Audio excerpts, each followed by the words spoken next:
5, 4, 3, 2.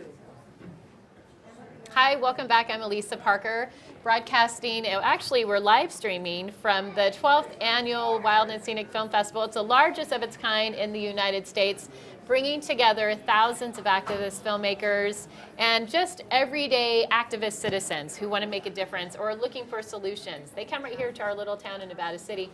And I'm just so honored to introduce our next guest, Osprey Orielle Lake. She is the founder and president of the Women's Earth and Climate Caucus. It's been like one of those mornings and days.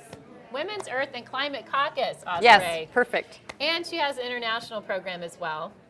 Yes, we have the Women's Earth and Climate Action Network, and the acronym is We Can.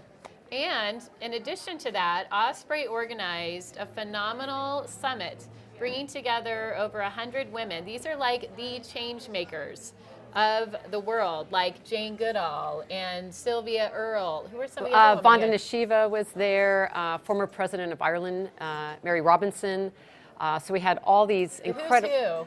Yeah, it was. But also, I think it's important to say, in addition to that, because we really believe in a holistic view towards climate solutions, we had a lot of grassroots women leaders who are equally important. We don't know their names, but they're very important. We had a lot of indigenous leaders from the Congo, the Amazon forest. We had business women leaders. And our approach is really seeing that climate change is such a complex issue that we really need to bring in many different sectors and do something women are really good at, which is networking. Yeah.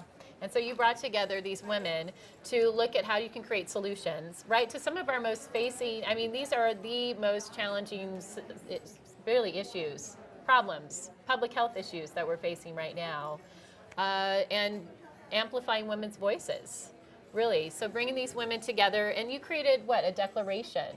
Yes, what we did several things. We met for 3.5 days in New York. And together we created what we call the We Can Declaration, which is a statement about really the progressive nature of what needs to happen around climate change. And again, from this holistic view, so what needs to happen in business, putting a price on carbon we think is really important. What needs to happen in terms of really big changes in the solar and wind energy fields.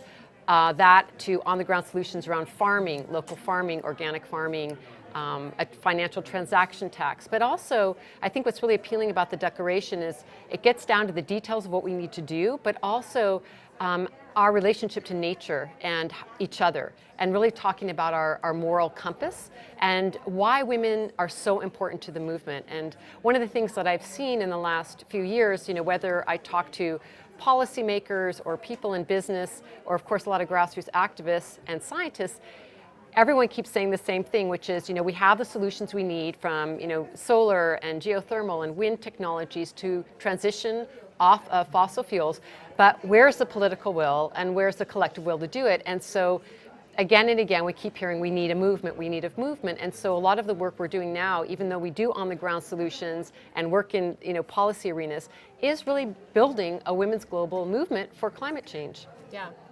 And it is, and it's so important. And what do you think it is right now, Osprey, around the sense of urgency to have women's voices amplified around this time? I think it's really key. When we started out, we didn't know we were going to be highlighting women in the movement around solutions and climate change, but we found out some things that are really important.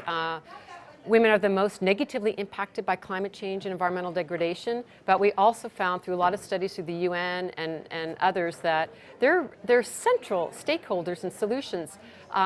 Between 60 and 80% of all household food production in developing countries is done by women. The water collection is done by women. So much of really all the subsistence level of living is done by women. And so when you're talking about solutions around food and water, which is what we're going to be dealing with as we see these very extreme weather events over and over again, is how are we going to work with our food and water and energy sources? And women are right on the front lines of that. Yeah. What would you say inspires you personally?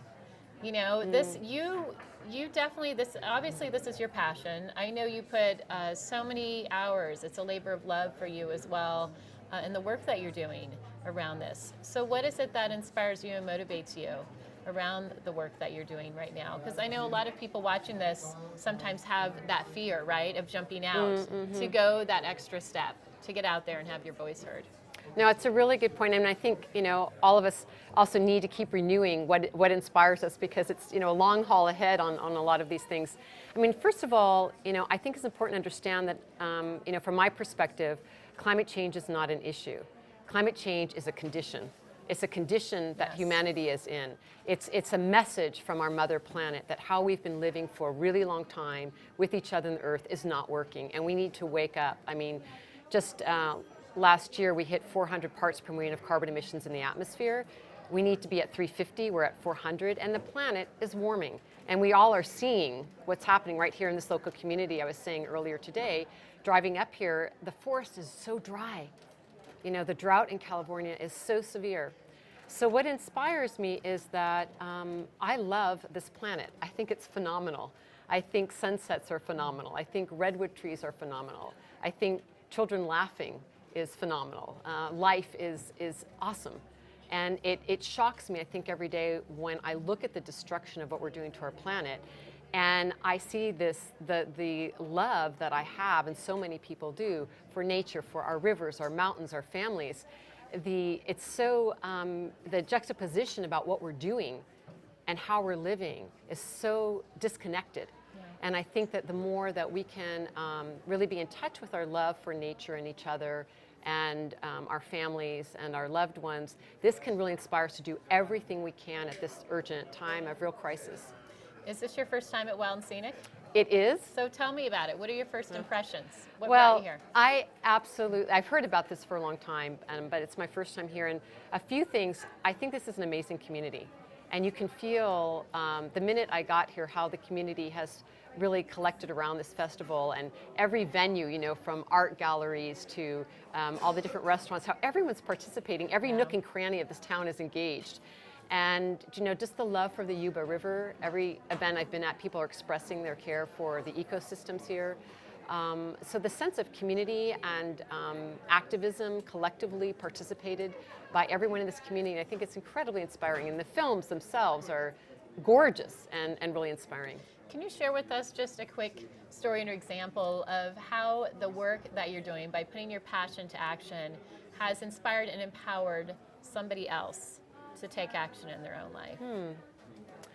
Well, I guess I would like to think, you don't know, so the Women's Earth and Climate Action Network weekend, we did the big summit, and we have our declaration statement out in the world, and now we're moving on to being this network that's going to continue to work together.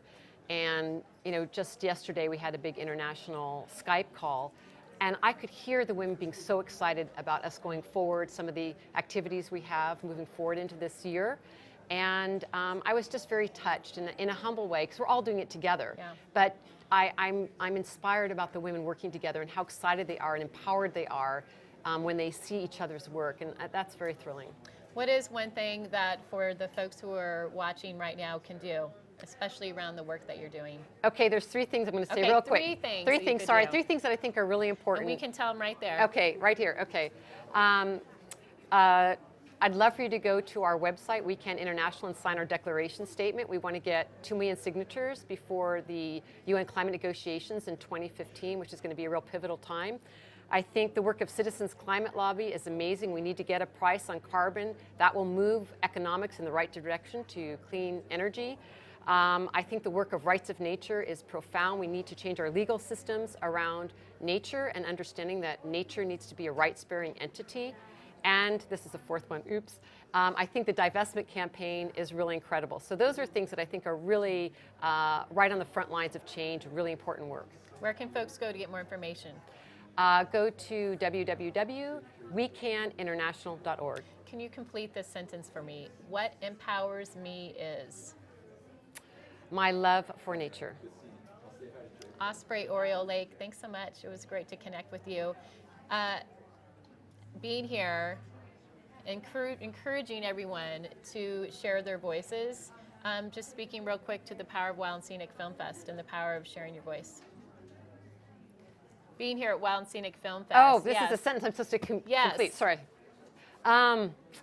It inspires me to see all my other colleagues and friends doing terrific work, knowing that we're like an ecosystem together and we're doing different things, but together, when you connect an ecosystem, it gets healthier and healthier. Yeah. And I get that sense here of us getting healthier by connecting with one another. Great. Osprey, great to have you here with us. Do check out Osprey Orielle Lake's work that she's doing. We Can, and she's taking off to Ecuador, and the Women in Climate Alliance Caucus. I'll get it right at some point, Osprey. Women's Earth and Climate Women's Caucus. Earth and Climate Caucus. All Yay, right. It's thank just you. good. Thanks for having me, Thank you, Osprey. thank you. Thanks. Thanks. Sorry about that. I was like, oh my It's okay. God, I'm going brain dead again.